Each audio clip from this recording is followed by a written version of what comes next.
Ha 48 ore di tempo il medico legale padovano Giovanni Cecchetto per eseguire l'autopsia sul corpicino del piccolo Martino Scatena, il bimbo di appena 2 mesi di Paderno di Ponzano, rimasto vittima di un incidente domestico sabato nella sua casa di via Roma.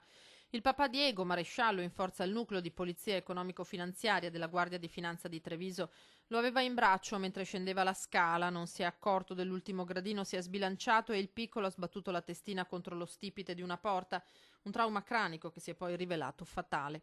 La procura di Padova non ha iscritto il padre nel registro degli indagati, giudicando il fatto un tragico incidente, senza colpe o negligenze da parte sua, ma per escludere anche eventuali errori o carenze a livello sanitario ha disposto l'autopsia. Il funerale del piccolo, che si svolgerà a Vascondi Carbonera, paese natale della mamma Sara Bortoluzzi, sarà fissato con tutta probabilità per sabato. Il nulla osta alla sepoltura dovrebbe essere rilasciato domani. A celebrare la cerimonia sarà il parroco di Ponzano, don Roberto Cavalli, poi il feretro sarà tumulato nel piccolo cimitero accanto alla chiesa, l'ennesima prova per mamma e papà stremati dalla perdita più dolorosa di tutte.